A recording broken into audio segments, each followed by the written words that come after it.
নমস্কার বন্ধুরা, জ্যোৎস্নার রীতিকথায় একটা নতুন পর্বে তোমাদের সকলকে স্বাগত জানাই। বন্ধুরা, আষাঢ় মাসের পূর্ণিমা তিথি কেবল গুরু পূর্ণিমা নয়, শিক্ষক আধ্যাত্মিক গুরুদের প্রতি কৃতজ্ঞতা প্রকাশের একটা শুভ দিন। জীবনে জ্ঞান ও আলোর গুরুত্ব অনুধাবন করার একটি সুযোগ মাত্র এই দিনটি। তাই 2026 সালে গুরু পূর্ণিমা কবে পালিত হচ্ছে তা আমাদের জানা দরকার। তাই আজকের পর্বে তোমরা জানতে পারবে 2026 সালে গুরু পূর্ণিমা কবে পালিত হচ্ছে, তার পূর্ণাঙ্গ সময়সূচি এবং স্নান ও দানের শুভ মুহূর্ত। এছাড়া এই গুরু পূর্ণিমা কেন পালন করা হয় তাও আমরা জেনে নেব। স্কিপ না করে পুরো পর্বটি দেখো। ভালো লাগলে অবশ্যই শেয়ার করে দেবে, লাইক করে দেবে এবং পরবর্তী ভিডিও পাওয়ার জন্য পাশে বেল আইকনটি অবশ্যই প্রেস করে রাখবে। বন্ধুরা, আষাঢ় মাসের পূর্ণিমাকে গুরু পূর্ণিমা বলা হয়। এটি আষাঢ়ী পূর্ণিমা নামেও পরিচিত। ধর্মীয় বিশ্বাস অনুসারে মহর্ষি বেদব্যাস এই দিনে জন্মগ্রহণ করেছিলেন, তাই এই দিনটি ব্যাস পূর্ণিমা হিসাবেও পালিত হয়। গুরু পূর্ণিমার মাধ্যমেই আষাঢ় মাসের সমাপ্তি ঘটে এবং শ্রাবণ মাসের সূচনা হয়, যা ভগবান শিবের অত্যন্ত প্রিয় মাস। গুরু পূর্ণিমার দান এবং স্নান বিশেষ গুরুত্বপূর্ণ। তাহলে আসো এবার গুরু পূর্ণিমার সঠিক তারিখ এবং শুভ মুহূর্ত জেনে নিই। গুরু পূর্ণিমা উৎসবটি গুরুর প্রতি শ্রদ্ধা, সম্মান ও কৃতজ্ঞতার প্রতীক। এটি প্রতি বছর আষাঢ় মাসে পূর্ণিমা তিথিতে পালিত হয়। এই বছর 2026 সালে 28শে জুলাই সন্ধ্যে 6:21 শুরু হবে এবং শেষ হবে 2026 সালে 29শে জুলাই রাত 8:07। সুতরাং গুরু পূর্ণিমা উদয় তিথি হিসাবে 29শে জুলাই পালিত হবে।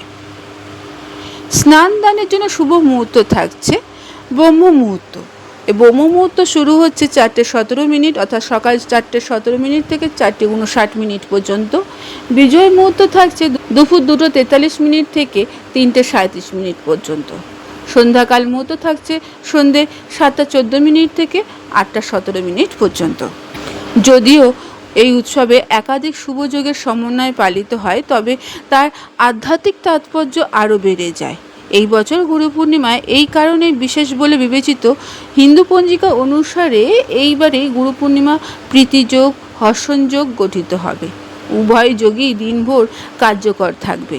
জ্যোতিষশাস্ত্রে প্রীতিযোগকে প্রেম, সম্প্রীতি, ইতিবাচকতার প্রতীক হিসাবে বিবেচনা করা হয়। তাই অন্যদিকে হর্ষণযোগকে সাফল্য, সুখ, শুভ ফল বয়ে আনে বলে মনে করা হয়। অতএব এই দিনে যথাযথভাবে আচার অনুষ্ঠান সহকারে পুজো করলে জীবনে সুখ, শান্তি, উন্নতির প্রশস্ত হয়। বন্ধুরা, গুরু পূর্ণিমার সাথে যেহেতু জড়িয়ে আছে মহর্ষি বেদব্যাসের নাম, তাই হিন্দু শাস্ত্রের মতে আষাঢ় মাসের শুক্লপক্ষের পূর্ণিমা তিথিতে তার জন্ম। তিনি বেদকে 4 ভাগে ভাগ করেছিলেন, 18টি পুরাণ এবং মহাভারতের মতো মহাকাব্যের রচনা করেছিলেন। তাই তাকে আদিগুরু বলা হয়। তার প্রতি শ্রদ্ধা জানিয়ে গোটা পৃথিবীর শিষ্যরা এই দিনটিকে গুরু পূর্ণিমা হিসাবে পালন করে। তবে শুধু ব্যাসদেব নন, এই দিনটি সকল গুরুর প্রতি কৃতজ্ঞতা প্রকাশের দিন। গুরু পূর্ণিমার দিন সকালে ঘুম থেকে উঠে স্নান করে পরিষ্কার জামা পরতে হবে। অনেকে আবার হলুদ বা সাদা কাপড় পরেন। তারপরে গুরুদেবের ছবি বা ইষ্টদেবের সামনে ফুল, চন্দন, ধূপ, দীপ জ্বালিয়ে পুজো করা হয়। গুরু ব্রহ্মা, গুরু বিষ্ণু, গুরুদেব মহেশ্বর মন্ত্রটি জপ করলে বিশেষ ফল পাওয়া যায়। যারা দীক্ষিত তারা এই দিন গুরুর কাছে গিয়ে প্রণাম করে আশীর্বাদ নেন। যারা দূরে থাকেন তারা ফোনে বা ভিডিও কলে শ্রদ্ধা জানান। এই দিন উপবাস রাখা বা দান ধ্যান করাও নিয়ম আছে।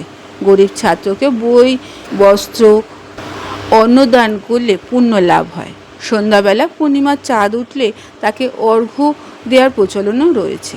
অনেকের বাড়িতে এই দিন সত্যনারায়ণ পুজো বা গীতা পাঠও করা হয়।